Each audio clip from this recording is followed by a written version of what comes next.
গল্প করছেন, কথা বলছেন, এক ভাই আরেক ভাইয়ের সাথে খোঁজ খবর নিচ্ছেন, আত্মীয়র বাড়ির খবর নিচ্ছেন, জমিটা লাগাইছুনি, ক্ষেতটা লাগাইছুনি, সার দিছুনি, বাজারে গেছুনি, গরু বেচছুনি, এই ধরনের গল্প গুজব আছে না? আছে না? এই দুনিয়ার গল্প গুজব করলে ইবাদত কত বছরের নষ্ট হয়? আরো মনে করে বলতে হবে কত বছরে। এক নম্বর মসজিদে কথা বলা। কোথায়?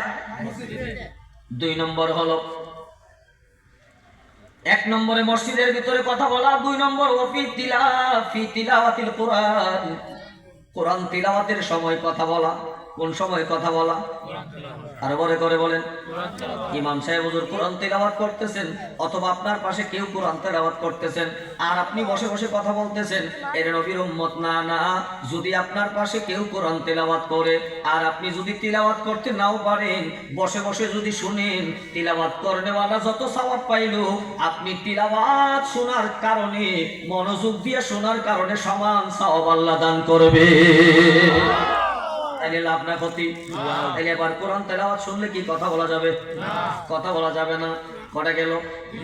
তিন নম্বরে নবী বলেন ওয়াসালিসু ফি ওয়াক্তিল আযান, আযানের সময় কথা বললে 40 বছরের ইবাদত নষ্ট করে দিবেন আল্লাহ। এবার বলেন আযানের সময় কথা বলছি না, এমন কয়জন মানুষ আছেন মসজিদে আজান হয়, চারশোলে বসে বসে চা পান করতেছি আর গল্প করতেছি। মসজিদে আজান হয়, চারশোলের টিভি এখনো বন্ধ হয় নাই। মসজিদে মুয়াজ্জিন আজান দিল, পুকুর পাড়ে বসে রইলাম, বন্ধুরা বসে বসে গল্প করতেছি, আজানের জবাব দিতেছি না। এরে মুসলমান শুনেন, প্রথম যখন আজান হয়, সর্বপ্রথম যে আজানটা আপনার কাছের আজান, ওই আজানের জবাবটা আপনার উপর দেওয়া দায়িত্ব। আপনি ওই আজানের জবাব দিবেন। আর জবাব তো দিলেনই না, আজান অবস্থায় আপনি যদি দুনিয়ার গল্প গুজবে মেতে পড়েন, দুনিয়ার গল্প গুজব করেন, আল্লাহর নবী বলেন 40 বছরের ইবাদত আমার আল্লাহ নষ্ট করে দিবে। এমন রোগ আসেনি? কথা বলেন আসেনি? নাই? এবার 1500 বছর আগে নবী আমার বলে গেছেন। 4 নম্বরে হলো আল্লাহর নবী বলেন উম্মাত ওয়ার রাবিউ ফি মাজলিসিল উলামা, আলেমদের মজলিসে যদি কেউ কথা বলে। কাদের মজলিসে? যে রূপটা আমাদেরকে যথেষ্ট পাইছে, হুজুররা আলোচনা করতেছেন, ওয়াজ নসিহত করতেছেন, আর আমরা কি করি? আমরা আমাদের মতো গল্প গুজব করি বসে বসে। ওয়াজের মাহফিলে বসেও দেখা যায় অনেকে কথা কয়, নিজে নিজে বুট বাদাম খায়, চা নাস্তা করে, গল্প গুজব করে, মানে ধর্মীয় আলোচনার প্রতি গুরুত্ব। আপনি গুরুত্ব দিলেন না সেটা কথা না, আপনি দিলে যে কি লাভ হইতো এটা একটু পরে বলতেছি। দিলে কি লাভ হইতো, এই যে গুরুত্ব দিলেন না, এটা করলেন এক অপরাধ। আর বৈশা আলেমদের মজলিসে বৈশা কথা বললে 40 বছরের ইবাদত নষ্ট কে করে দিবেন? আর বলে করে বলেন। এবার জবাব দেন, এই কথা বলার শক্তি কে দিয়েছে? আমাকে হাঁটার শক্তি কে দিয়েছেন? আমাকে বন্ধু বান্ধব নিয়ে গল্প করার মতো এমন সুযোগ কে করে দিছেন? রাস্তায় আড্ডা মারা, রাস্তায় বসে গল্প করার সুযোগ কে করে দিছেন? হ্যাঁ, যে আল্লাহ করে দিছেন, ওই আল্লাহর জন্য কি একটু মাহফিলে সময় দিতে পারি না? একবার কি ভাবছেন না, যে আল্লাহ করে দিয়েছেন, ওই আল্লাহ তো আমাকে নিয়েও যেতে পারতেন, আল্লাহ তো আমাকে অসুস্থ রাখতে পারতেন, আল্লাহ আমাকে সুস্থ রাখছেন, সেই জন্য আল্লাহর দ্বীনের কথা শোনার জন্য একটু বসে যায়। ঠিক কিনা বলেন? এই চিন্তা কি আমাদের ভিতরে আছে? আমাদের হৃদয় তো অনেক কঠিন হয়ে গেছে। আমি অনেক বুঝতাম, আমি অনেক শক্তিশালী, এখনো গায়ে রক্ত গরম আছে, আমি যা খুশি তা করতে পারবো। যা খুশি করা যায়, কিন্তু সব করার মধ্যে ভালো কিছু পাওয়া যায় না। এই জন্য নবীর উম্মত আলেমদের মধ্যে সে যখন বসবেন, দুনিয়ার কোনো গল্প গুজব করা যাবে না, কথা বলা যাবে না। ওয়াজ মাহফিলে যখন বসবেন, এক মনোযোগে শুনতে থাকবেন, কোরআন সুন্নাহর কথাগুলো শুনবেন। কারণ আমার নবী রাহমাতুল লিল আলামিন বলেন, উম্মত রে, এই আলেম যখন ওয়াজের মজলিসে তুমি যাও, ওয়াজের ময়দানে যখন তুমি বসবা, ওই ওয়াজ শোনার জন্য যখন যাও, এক কথায় ইলম তালাশের জন্য যখন মানুষ ঘর থেকে বের হয়ে যায়, ওই মানুষটা মাদ্রাসার ছাত্রে যেই সওয়াব পায়, ওই মানুষটা যতক্ষণ ওয়াজের মজলিসে, দ্বীনি মজলিসে, জিকিরের মজলিসে বসে থাকবে, ততক্ষণ আল্লাহ তাকে তালিবুল ইলমের মর্যাদা দান করে। কিসের মর্যাদা দেয়? তালিবুল ইলমের মর্যাদা। তালিবুল ইলমের মর্যাদা কি? কই ফেরেশতারা নূরের পাখা বিছায়া দেয়। কি বিছায়া দেয়? ফেরেশতারা নূরের পাখা বিছায়া দেয়, আর এই পাখার উপর দিয়ে হেঁটে হেঁটে মাদ্রাসার ছাত্ররা মাদ্রাসা যায়। সুবহানাল্লাহ বলেন। তাইলে এমন মর্যাদা আজকে আমরাও পাইছি। একদল ফেরেশতা আমাদের চতুর্দিকে বেষ্টনী দিয়া দাঁড়ায় রয়েছে, আল্লাহর কাছে রহমত চাইতেছে, আল্লাহ রহমত নাজিল করতেছেন। এর ওয়াজ মাহফিল থেকে যদি কিছু শিখতেও না পারলাম, কিন্তু আল্লাহর রহমতের ভাগীদারি হইলাম।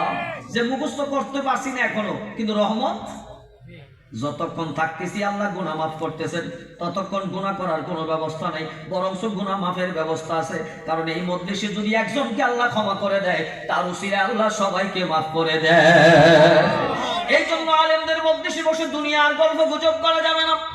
৫ নম্বরে হলো নবীর উম্মত, আমার নবী বলেন ওয়াল খামিসু ফি জিয়ারাতিল কুবুর, কবর জিয়ারতের সময় দুনিয়ার গল্প গুজব করা যাবে না। অথচ দেখা যায় লাশটা এতদিন আমাদের কাছে ছিল, এতক্ষণ ছিল যতক্ষণ লাশের সামনে মনটা নরম। জানাজা দেওয়ার পর এমন ভাবে দৌড়াদৌড়ি করে ছুটে আসলাম, জানাজার নামাজটা পরে একটু মুনাজাত করবার সুযোগ পাইলাম না, তাড়াতাড়ি দৌড়ায় বাড়ির দিকে রওনা হয়ে গেছে। এর যুবক ভাই অনুরোধ করি রে যুবক, আজকে যেই বন্ধুর জন্য এত তুমি পাগল, যেই বন্ধুর এত ঘুরতে আড্ডা মারতে এত পাগল, ওই বন্ধু একদিন এমন সময় হবে না তোমারে দাফন কইরা কবরে রাস্তা দিয়ে একটু দোয়া করে আসবে, সেই সুযোগটাও পাবে না। জানাজার নামাজ পড়া দোয়াটাও করে না, তাড়াতাড়ি বাড়িতে চলে যায়, কাজ আছে, অনেক সমস্যা, চলে যেতে হবে। তোমারে লাশটা দাফন করে কবর পর্যন্ত দেওয়ার সময় থাকে না মানুষের। এর নবীর উম্মত লাশ দাফন হচ্ছে একদিকে, আরেকদিকে মানুষ দুনিয়ার গল্প গুজব করতে শুরু করছে। এই মাত্র জানাজার নামাজ শেষ হলো, লাশটা দাফন করা হলো, গল্প গুজব শুরু হয়ে গেল। নবী বলেন উম্মত না না, কবর জিয়ারতে যখন যাও, কবরের পাশে যখন দাঁড়াও, দুনিয়ার কোনো গল্প গুজব নয়, দুনিয়ার কোনো গল্প গুজব নয়। ওই কবরের পাশে দাঁড়াইয়া চোখের পানিগুলি বাড়াইয়া আল্লাহর কাছে কান্না করো, মালিকের কাছে মুনাজাত করো। আর যদি পারো নবী বলেন উম্মত রে, ৮ প্রকারের লোকের কবরের ফিতনা থেকে আমার আল্লাহ হেফাজত করবেন, ৮ দল লোককে আল্লাহ কবরের ফিতনা থেকে হেফাজত করবেন। এর মধ্যে একদল মানুষ হলো যারা কোরআন তেলাওয়াত, কোরআন শরীফের মধ্যে একটা সূরা আছে সূরা মুলুক, ওই সূরা মুলুক ৩০ আয়াতের সূরা, ওই সূরাটা যদি ইশার নামাজের পর প্রতিদিন বান্দা আমল করতে থাকে, ওই বান্দার কবরে প্রশ্নের ফিতনা থেকে আমার আল্লাহ তারে হেফাজত করবে। কোন সূরা? সূরা মুলুক। এই সূরা মুলুক যদি কারো আমলের মধ্যে থাকে, এই সূরা মুলুক কারো আমলে থাকলে আল্লাহ রাব্বুল আলামিন কি করবেন? কবরের ফিতনা থেকে তাকে হেফাজত করবেন। তাইলে কোরআন শরীফ পড়া লাগবে না? কোরআন শরীফ পড়া না জানলে কি সূরা মুলুক পড়া যাবে? কথা বলেন, পড়া যাবে? এবার আসেন, এই আপনি যে বললেন, আপনি তো এই আমলে রাখলেন, কবরের পার যদি কেউ দাঁড়ায় সূরা মুলক তিলাওয়াত করে, ৩০ আয়াতের সূরা, এই মুলক তিলাওয়াত করার সাথে সাথে আমার আল্লাহ এই কবরস্থানে যত মুর্দা আছে তাদের সমান সওয়াব ওই বান্দারে দান করে। বড় করে বলেন সুবহানাল্লাহ। কবরবাসী তো মাফ করেন, তাদের সমান সওয়াব যে তেলাওয়াত করছে তারে দেয়। তাইলে এখন উপকার জিন্দার বেশি নাকি মরার বেশি? জিন্দার বেশি উপকার না? তাইলে আমরা কবর জিয়ারতের দরকার আছে কিনা? মাহফিলটা যেহেতু কবরবাসীদের স্মরণে, এই জন্য কথাটা ফাঁকি দিয়ে একটু আপনাদেরকে শোনাই দিলাম। কারণ এই ওয়াজ আমি আপনাদের এখানে আরো করছি কবরবাসীর ব্যাপারে, এই জন্য আমি ওইদিকে আর পুরো ওয়াজটা না নিয়ে কবরের পারে দাঁড়াইয়া কি করবেন? আল্লাহর কাছে কি করবেন? দোয়া করবেন। সেখানে কি হাসাহাসি করা যায়? সেটা কি আনন্দের জায়গা? সেটা কি ফটো সেশনের জায়গা? হ্যাঁ, ওইটা কি কবরের পার কি হাসি তামাশার জায়গা? একদিকে লাশ দাফন হচ্ছে, আরেকদিকে আমরা বসে বসে দাঁড়ায় দাঁড়ায় গল্প গুজব করতেছি, অমুকের খবর কি, তমুকের খবর কি। আরে সব খবর লওয়ার আগে এটা লো না, সে আমার সাথে ছিল, তার এখন কবরে। সে আমার সাথে ছিল, ভাই এখন আমার সাথে কবরে চলে যাচ্ছে, আরে কোন দিন জানি আমার ডাক এসে যায়। ঠিক কিনা বলেন? ওই কবরে যাওয়ার আগে আমাদের ঈমান আমল ঠিক করা দরকার আছে কি নাই? আরো বলে করে বলে আছে কি না? ঈমান কেমনে আনবেন? ঈমান আনবেন কেমনে? আমি কি আমার মতো ঈমান আনলে হবে? আমি যদি বলি এইটার নাম ঈমান, বিশ্বাস করলে, কিন্তু আমার ঈমান কিভাবে আনতে হবে আল্লাহ বলে দিয়েছেন। কে বলে দিয়েছেন? আরো বলে করে বলেন, কে বলে দিয়েছেন? দরুদ শরীফ পড়ুন। আল্লাহুম্মা সাল্লি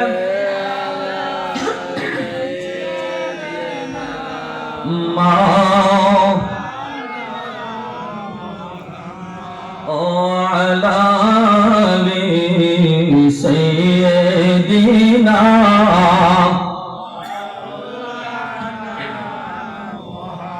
আল্লাহুম্মা সাল্লি ওয়া সাল্লিম বারিক আলাইহি।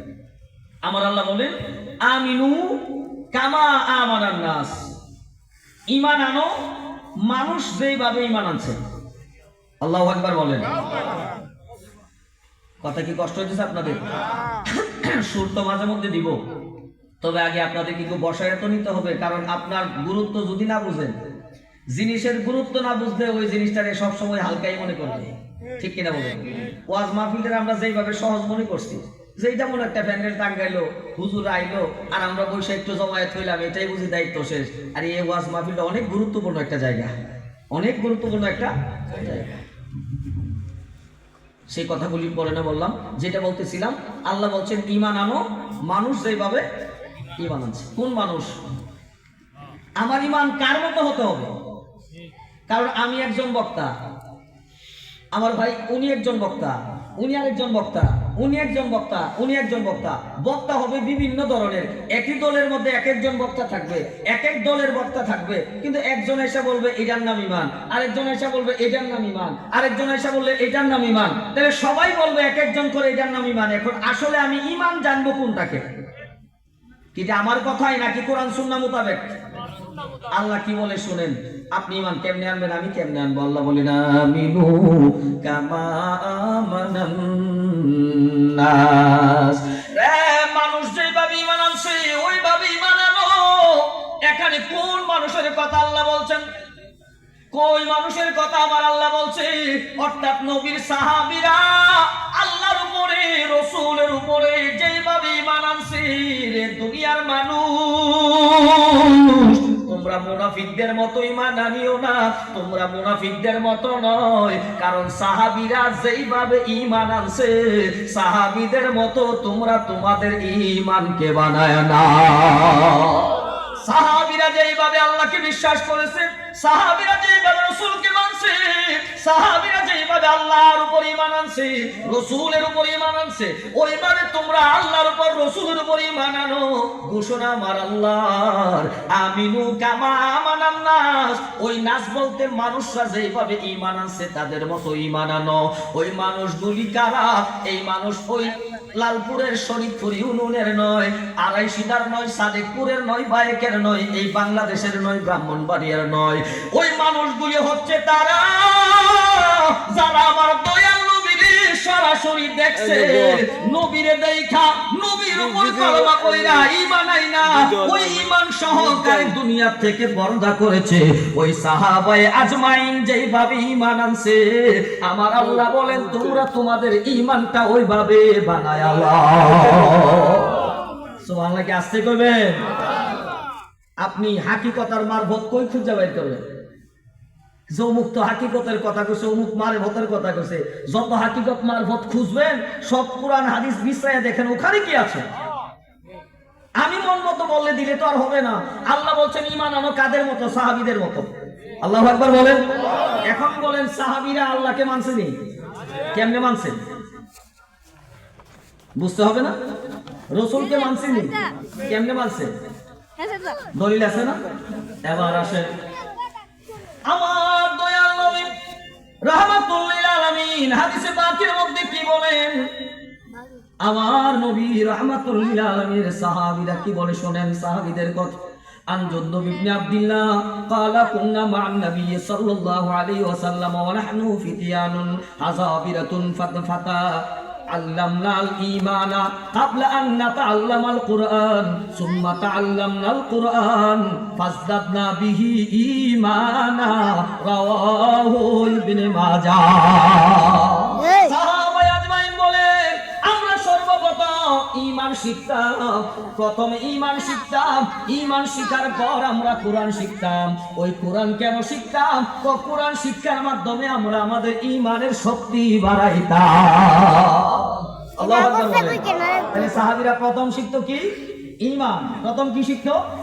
তারপরে শিখতো কোরআন। কই কোরআন শিখতাম কেন? কই ঈমান মজবুত করে, ঈমানের শক্তি, মানে ঈমান বাড়ে কবে না। এখানে আয়াতের অর্থ হলো কি? ঈমান বাড়ছে। কই ঈমানের বাড়ার অর্থ হলো ঈমানের শক্তি বাড়ে। ঈমানের কারণ ঈমান বাড়ে কমে, এটা হচ্ছে মুতাযালাদের আকীদা। কাদের আকীদা? এটা মুতাযালাদের আকীদা হলো ঈমান বাড়ে কমে।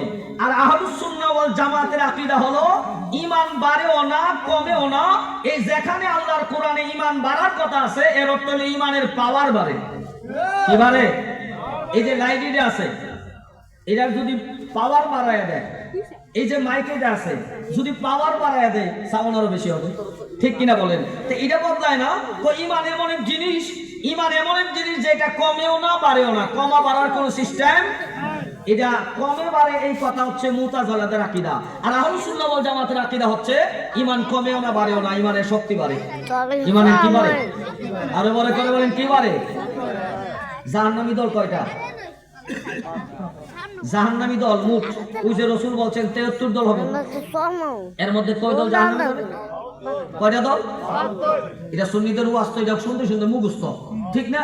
73টা দল হবে, 72টা দল। এই 72টা দল কেন জাহান্নামে যাবে তাদের আকীদা কি জানেন? জানেন? আমারে প্রশ্ন করেন হুজুর, খালি তো কইলেন একটা দল জান্নাতে যাবে, একদল যাইবে, ওইটাও বিশ্বাস করি। 72 দল জাহান্নামে কেন যাবে? তাদের কি অপরাধের কারণে জাহান্নামে যাবে? কারণ আহলুস সুন্নাহ ওয়াল জামাতকে না বুঝার কারণে আজকে অনেক মানুষ মুতাজিলাদের আকীদা নিজের হৃদয়ে ধারণ করতেছে, বলতে পারে না এটা কার আকীদা। অনেক মানুষ মুরজিয়াদের আকীদা ধারণ করতেছে। 72 দলের এক দল হচ্ছে মুরজিয়া, কদরিয়া, জবরিয়া, জাহমিয়া। এই ধরনের 72টা দল আছে, এদের অনেক দলের আকীদা সুন্নি নাম দিয়ে নিজের হৃদয়ের মধ্যে ধারণ করতেছে। এটা বুঝছো না আসলে এই আকীদাটা কার? আকীদা আহলে সুন্নাতের না, এই আকীদা হচ্ছে মুজাসসিমা একটা সম্প্রদায় আছে, তাদের কিছু আকীদা আছে, মুসলমান তাদের আকীদা ঢুকায় এদের নাম দিছে আহলে সুন্নাত। নাউজুবিল্লাহ বলেন। কোনটা আহলে সুন্নাত কোনটা কি এটা যদি বাজনা করবেন তাহলে তো মহা বিপদ, কারণ জান্নাতি হচ্ছে আহলে সুন্নাহ ওয়াল বড় করে বলেন সুবহানাল্লাহ। তাইলে 72 দল কারা? 72 দলের যে বিশ্বাস, আহলুস সুন্নাহ ওয়াল জামাতের বিশ্বাস কি এক হবে নাকি ভিন্ন হবে? কথা বলেন, এক হবে নাকি ভিন্ন হবে? এখন যদি আপনি 72 দলের বিশ্বাস আইনা আহলুস সুন্নাতের ভিতরে ঢুকায় দেন, বলে হুজুর এটা পাবো কোথায়? এটা পাওয়ার জন্য আপনি যেমন মাযহাবের ক্ষেত্রে ইমাম আছে, আসেনি?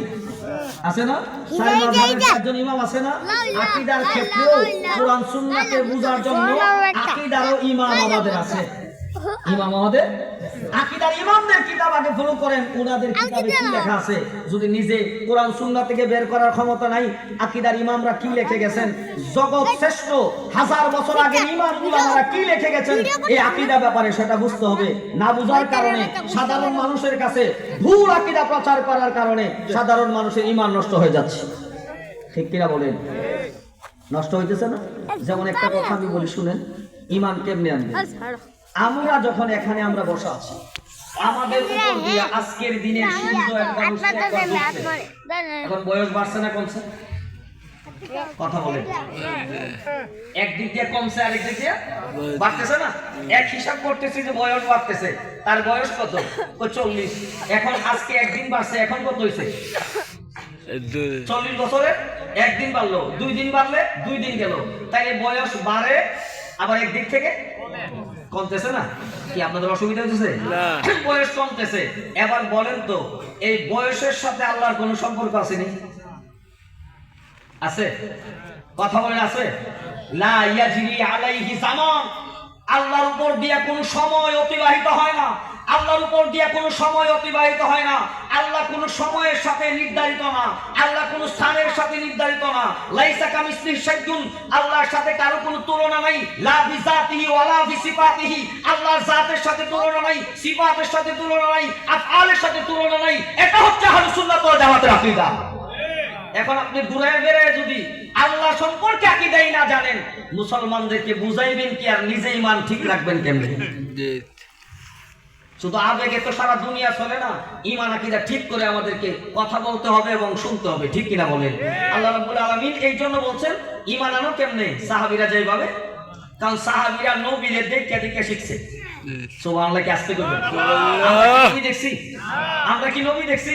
সাহাবীরা নবীদের দেখে দেখে শিখছে। কিভাবে কোনটা করতে হইব, বিশ্বাস কিভাবে রাখবে এটা তো শিখছেই, কিভাবে কোন কাজ করতে হবে এটাও তারা নবী দেখে শিখছে। এই জন্য আল্লাহ বলেন সাহাবীরা যেভাবে ঈমান আনছে সেইভাবে আনো। কারণ মুনাফিকরাও তো একদল ওই আরবের যুগে ছিল। মুনাফিকদের মতো যদি ঈমান হয় তাইলে বড় বিপদ হয়ে যাবে। ঈমান হতে হবে সাহাবায়ে কেরামের মতো, ঈমান আনতে হবে আবু বকর সিদ্দিকের মতো, ঈমান আনতে আনতে হবে হযরত মাওলা আলীর মতো, ঈমান আনতে হবে ওমর ফারুকের মতো, ঈমান আনতে হবে যে উসমান জিন্নুরাইন রাদিয়াল্লাহু তাআলার মতো, ঈমান আনতে হবে নবীর সাহাবীদের মতো।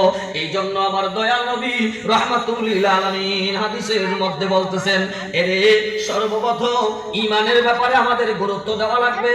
আর ঈমান আমরা কোন বিষয়ের মধ্যে আনবো? কামা ওয়ারাদা ফি হাদিসে জিবরাইল, হাদিসে জিবরাইলের মধ্যে জিবরাইল আমিন নবীর কাছে আসলেন, আয়েশা বলছিলেন কি আখবিরনি আনিল ঈমান, আমাকে ঈমান সম্পর্কে বলেন। কালা আন তুমিনু বিল্লাহ, ঈমান হলো আল্লাহর উপর ঈমান আনা। কার উপর? আরো বড় করে বলেন কার উপর? এটা একটা ক্লাস। এটা কি মাদ্রাসায় যেমন একটা ক্লাস, এটাও কিন্তু একটা। আপনি এখান থেকে কিছু শিখার চেষ্টাও করা লাগবে, আমিও আপনাকে কিছু শিখাইবা চেষ্টা করা লাগবে, ঠিক কিনা বলেন? আপনাদের কষ্ট হইতেছে? একটু বড় করে আওয়াজ দিলে আমি খুশি হব। বড় করে বলেন আলহামদুলিল্লাহ, আরো বড় করে বলেন আল্লাহু আকবার। বাহিরের মানুষ বুঝুক, নারী মানুষ কিছু আইছে মাহফিল, আমাদেরও যাওয়া দরকার। ঈমান আনতে হবে এক নম্বরে কার উপর? আন তুমিনু বিল্লাহ, কার উপর?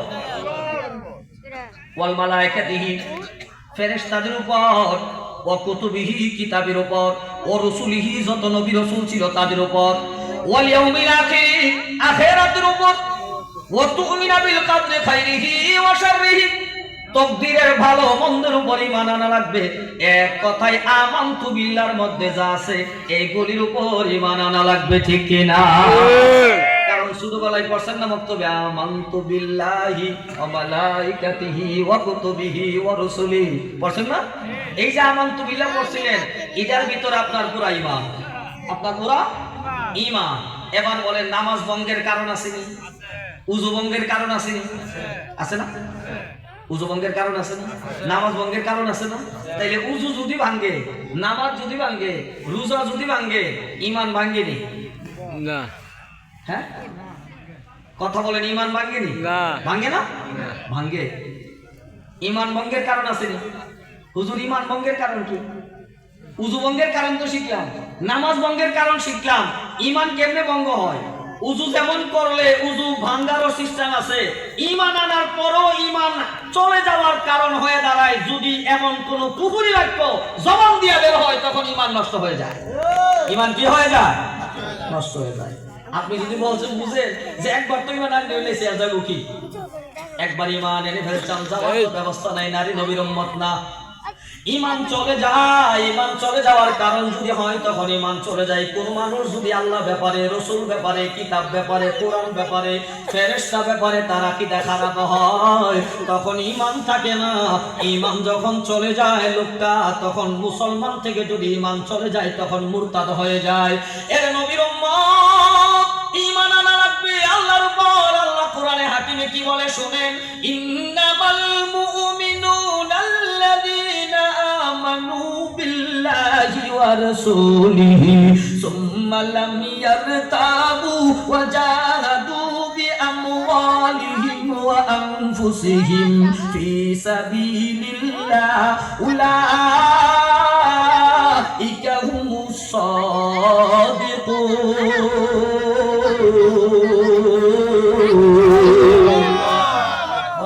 আল্লাহু আকবার। সংজ্ঞা দেয় আল্লাহ। সংজ্ঞা কে দেয়? এখন কি আল্লাহর সংজ্ঞা শুনবেন না মোল্লার সংজ্ঞা শুনবেন? আল্লাহটা যদি মোল্লার সাথে মিলে তাইলে ঠিক, আর আল্লাহটা যদি মোল্লার সাথে না মিলে ঠিক নাই। আপনি আমি সবাই মিলে যদি কই সেই হুজুর আল্লাহর ওলি, আর আল্লাহর কোরআন এবং রাসূলের সুন্নাহ দেখা যদি ওই স্কেলে যদি মাপ দিয়া দেখে সেই হুজুর তো ওলির কাতারে নাই। এবার বলেন আপনার সাক্ষী আল্লাহ ওলি বানাই নেব? হ্যাঁ, হিসাব কিতাব মিলাতে হবে আমাদের। কষ্ট হইতেছে? সাউন্ড ঠিক আছে, লড়ার দরকার নেই, ভালোই আছে। বাইরে কম, তাহলে ভিতরের ইকোটা কমায়া বাইরের সাউন্ড একটু বাড়াই দিয়ে রাখো।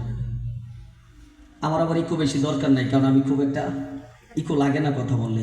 যেটা বলছিলাম, এখন আল্লাহ কি বলছেন, ইন্নামাল মুমিনুন, ইমানদার তারা। ইমানদার, ইন্নামা কালেমে হসর, শুধুমাত্র ইমানদার তারা। কারা?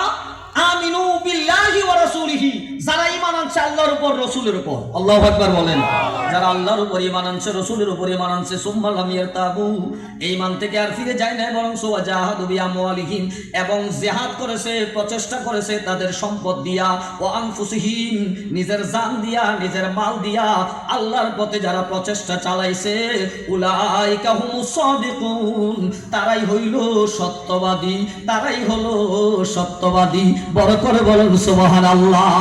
এর জবান দিয়া শুধু বললে ইমানদার হবে না, আমার আল্লাহ বলেন যারা ঈমান আনবার পর, যারা সম্পদ দিয়া আল্লাহকেও মানছে, রাসূলকেও মানছে, মানার পর যারা সম্পদ দিয়া, নিজের জান দিয়া আল্লাহর পথে প্রচেষ্টা করেছে, এই প্রচেষ্টার অর্থ হলো যেমন সম্পদের দান খৈরাত, এই প্রচেষ্টার আরেক অর্থ হলো সম্পদ অন্যায় পথে খরচ করে নাই, ন্যায়ের পথে খরচ করছে। নিজের জান দিয়া প্রচেষ্টার একটা অর্থ হলো, এর নবীর উম্মত এই অন্যায় অপরাধ যত কিছু করবার মতো মনে জাগছে, কিন্তু নফসরে খারাপ দিকে নেয় নাই, না নিয়ে আল্লাহর দিকে ফিরানোর প্রচেষ্টা করেছে। আল্লাহু আকবার বলেন। এবার আল্লাহ রাসূল সাল্লাল্লাহু আলাইহি ওয়াসাল্লাম আর হাদিস শরীফের মধ্যে বলেন, এ নবীর উম্মত, ঈমানের উপর ঠিক থাকবার জন্য আল্লাহর কাছে দোয়া করা লাগবে। কি করা লাগবে? ঈমানের উপর ঠিক থাকার জন্য দোয়া করা লাগবে। আন আনাস রাদিয়াল্লাহু তাআলা আনহু قال كان رسول الله صلى الله عليه وسلم يكثر ان يقول يا مقلب القلوب ثبت قلبي على دينك। উচ্চ সুরে বলুন সুবহানাল্লাহ। নবী আমার কি বলে জানেন? কষ্ট হইতেছে আপনাদের? নবীজি বলতেছেন, হযরত আনাস থেকে হাদিসটা বর্ণিত, যে রাসূলুল্লাহর অভ্যাস মোবারক ছিল, আল্লাহর নবী আল্লাহর কাছে দোয়া করতেন, ইয়া মুকাল্লিবাল কুলুব সাব্বিত কলবি আলা দীনিক। এখন নবী বলতেছে যে তোমরা এইভাবে আল্লাহর কাছে দোয়া করো, হে অন্তরের পরিবর্তনকারী আল্লাহ, হে অন্তরের পরিবর্তনকারী আল্লাহ, আমাদের অন্তরকে ঈমানের উপর মজবুত রাখেন। সুবহানাল্লাহ, কি আসতে কইবে? ঈমানের উপর মজবুত রাখার দায়িত্ব কার? আরো বড় করে বলেন, আরো বড় করে বলুন। তাইলে বলতেছেন ঈমানের উপর আমাদের অন্তরকে কি রাখেন? মজবুত রাখেন। এবার এই দোয়া যখন শিখাইলেন, সাহাবীরা বলতেছে, ইয়া নবী আল্লাহ, আমান্না বিকা ওয়া বিমা জিইতা বিহি।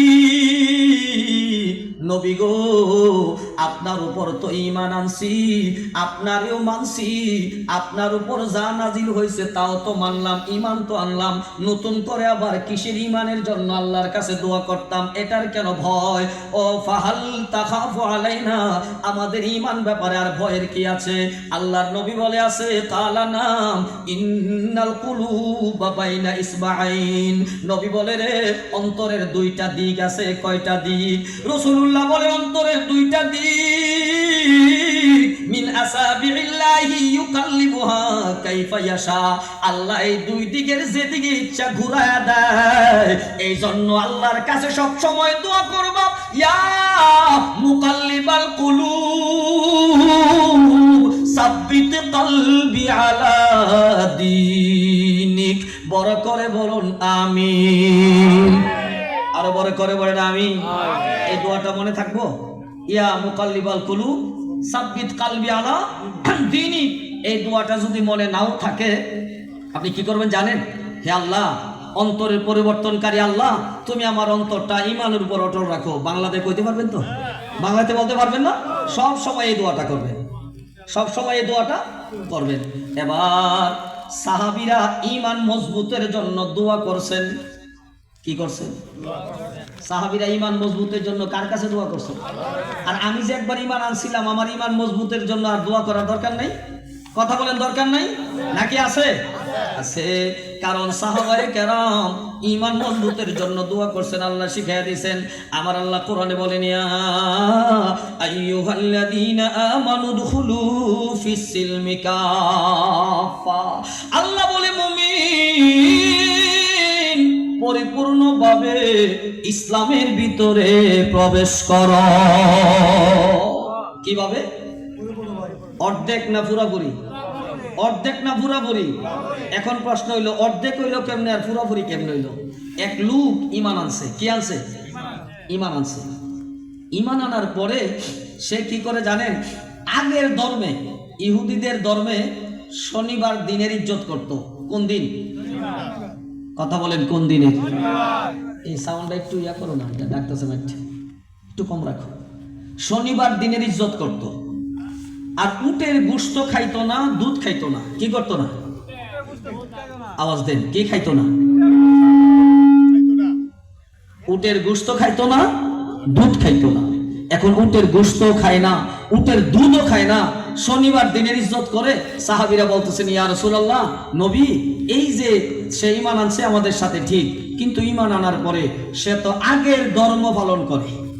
আগের ধর্ম, আগে যে ধর্মে ছিল এই ধর্মটা পালন করে। হুজুর, সে তো ঈমান আনবার পর আগের ধর্ম পালন করতেছে। ঠিক আছে, হ্যাঁ, আগের ধর্ম পালন করে। হুজুর, তার একটু ইয়া করেন না, বলেন না। আমার নবী বলেন, তাকে আমার বলা দরকার নেই, আল্লাহ তার ব্যাপারে আয়াত নাজিল করবেন। আমার আল্লাহ আয়াত নাজিল করে জানায়া দিলেন, ইয়া আইয়ুহাল্লাযীনা আমানু দুখুলু ফিস-সিলমি কাফা। আল্লাহ বলে, মুমিন, পরিপূর্ণভাবে ইসলামের ভিতরে ঢুকে যাও। মুমিন রে, পরিপূর্ণভাবে ইসলামের ভিতরে প্রবেশ করো। অর্থাৎ বুঝায় দিলেন, যখন তুমি ইসলাম গ্রহণ করেছো, এখন ইসলামের ভিতরে যত বিধি বিধান আছে সব তোমাকে মানা লাগবে। ইসলামের বাইরের এখন ইহুদি ধর্মের কিছু আর মানার ব্যবস্থা নাই, অন্য ধর্মের কিছু মানার ব্যবস্থা নাই। পরিপূর্ণভাবে ইসলামের ভিতরে তোমাকে ঢোকা লাগবে, পরিপূর্ণভাবে ইসলামের ভিতরে ঢোকা লাগবে। এর নবীর উম্মতের দল। আমার আল্লাহ আবার কোরআনে বলেন, মান আমিলা সালিহাম মিন যাকারিন আও উনসা ওয়া হুয়া মুমিনুন ফালানুহিয়ান্নাহু হায়াতান তাইয়্যিবা। উচ্চ স্বরে বলুন আল্লাহু আকবার। আল্লাহ বলেন, যে ব্যক্তি নেক আমল করছে, মান আমিলা সালিহান মিন যাকারিন আও উনসা, ঈমান আনবার পর যে বান্দা পুরুষ এবং মহিলা নেক আমল করছে, ওহুয়া মুমিনুন ফালানুহিয়ান্নাহু হায়াতান তাইয়্যিবা, আল্লাহ তাদেরকে হায়াতে তাইয়্যিবা দান করে। আমরা আল্লাহর কাছে দোয়া করি, আল্লাহ আমাদেরকে হায়াতে তাইয়্যিবা দাও। কি দাও? কথা বলেন, কি দাও? আমরা দোয়া করি, আল্লাহ হায়াতে তাইয়্যিবা দাও। অথচ হায়াতে তাইয়্যিবা কখন হবে? ঈমানের সাথে যদি নেক আমল হয়। ঈমানের সাথে যদি, কথা কি আমার না কোরআন শরীফের? কথা বলেন, কথা কি আমার না কোরআন শরীফের? আর আপনি যদি বলেন, হুজুর না, এই তো ঈমান আছে আমার, আর অসুবিধা কি? এই আকীদা কার জানেন? ঈমান থাকার পরে ভালো মন্দ কিছু আর করা লাগবে না। ঈমান আনার পরে খুব ভালো মন্দ আর কিছু করার দরকার নাই, ঈমানের কারণেই হই জান্নাতি হবে। ঈমান আনার পরে আর নেক আমল করা না করা সমান ব্যাপার। এই আকীদা কোনো সুন্নি জামাতের আকীদা নয়। এই আকীদা হচ্ছে ওই যে ৭২ দলের এক দল বলছিলাম, তাদের আকীদা, তাদের। আর আহলুস সুন্নাত ওয়াল জামাতের আকীদা হলো ঈমানের সাথে নেক আমল লাগবে। ঈমানের সাথে নেক আমল, মনে করে বলেন নেক আমল। তো জোরে জোরে শরীফ পড়ুন, আল্লাহুম্মা সাল্লি আলা মাওলানা মুহাম্মাদ ওয়া আলা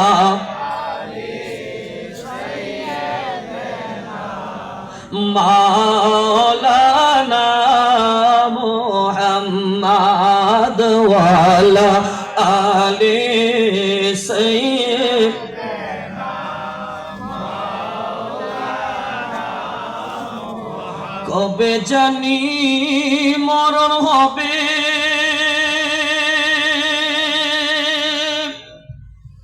মরব জানি কোন জায়গায়,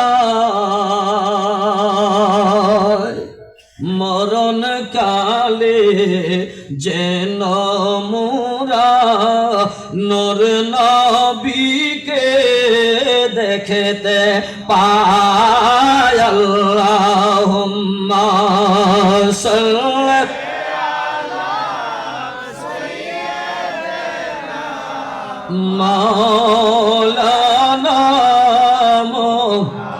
محمد وعلى آل سيدنا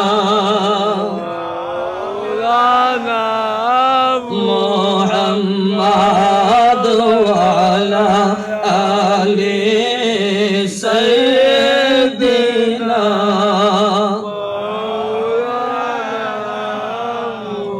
कर लगिया कदरे मोन के आछे তোর আপনা দুজাহানের আপন নবী শুয়ে আছেন মদিনার আল্লাহুম্মা সাল্লি সাইয়্যিদিনা মাওলানা মুহাম্মদ ওয়ালা সাইয়্যিদিনা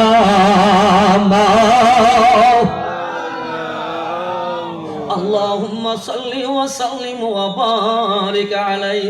এর নবীর উম্মত, বলছিলাম এই দুনিয়ার মধ্যে 72টা জাহান্নামী দল আছে। কয়টা দল? কথা বলেন, কয়টা দল? এই 72টা জাহান্নামী দলের ভিতরে একটা দলের নাম হলো মুরজিয়া। কি নাম? একটা দলের নাম হলো মুরজিয়া। কি দল? মুড হইলো বড় দল কয়টা? 6টা। বড় দল কয়টা? বড় দল হচ্ছে 6টা। এই 6টা দলের এক একটা হইলো আবার 12টা। তাহলে 6 12 কত হইলো? 6 12 72টা দল। এই 72টা দল হইলো জাহান্নামী। কয়টা দল? কথা বলেন, কয়টা দল? এই 72 জাহান্নামী দলের মূল যে পয়েন্ট, মূল দলের একটা দলের নাম হইলো মুরজিয়া। কি নাম? আমি যে কিতাব থেকে বলতেছি এটা হচ্ছে আকিদাতুত তাহাবি। কি? আকিদার কিতাব। কিসের কিতাব? ঈমান আকিদা কিভাবে শুদ্ধ হইব, ওই আকিদার কিতাব আকিদাতুত তাহাবি। আজকের কিতাব না, বহু আগের কিতাব। সেই কিতাবের এই যে মুরজিয়া একটা সম্প্রদায়। কোন দল? মুরজিয়া। তাদের আকিদা হলো আল্লাহ তাআলা আদমকে তার স্বীয় আকার আকৃতিতে সৃষ্টি করেছেন। আল্লাহ আদমকে নিঃসরতে বানাইছে। এটা কার আকীদা? এটা আহলুস সুন্নাত ওয়াল জামাতের আকীদা নয়, এটা হচ্ছে মুরজিয়াদের আকীদা। কাদের আকীদা? মনে করে বলো নাউজুবিল্লাহ। মুরজিয়াদের আরেকটা আকীদা হলো আল্লাহ আরশের নির্ধারিত স্থানে আছেন। আল্লাহর জন্য কি কোনো নির্ধারিত স্থান আছে? হ্যাঁ, আরশি ইস্তাওয়া, এর তো আল্লাহ আরশে আছেন। এর তো এরা করে যে আল্লাহ, এখানে কোরআনের আয়াত আছে যে আল্লাহ আরশে থাকেন। আচ্ছা বলেন, আরশ সৃষ্টি করেছেন কে? আল্লাহ। আরো বড় করে বলেন। তাহলে আল্লাহ আরশে আছেন, এটা আহলুস সুন্নাতের আকীদা না, এটা কাদের আকীদা? দুইটা। 3 নম্বর হলো শুধু ঈমানই নাজাতের জন্য যথেষ্ট, সুতরাং ভালো আনুগত্য করা আর না করা, নাফরমানি করা, এর মধ্যে কোনো কিছুই নাউজুবিল্লাহ। আসতে কইবেন, আরো বড় করেন না নাউজুবিল্লাহ। আহলুস সুন্নাত ওয়াল জামাতের আকীদা হলো ঈমানের সাথে নেক আমল, কারণ কোরআনে আল্লাহ বলছেন ঈমানের সাথে কি লাগবে। আর মুরজিয়াদের আকীদা হলো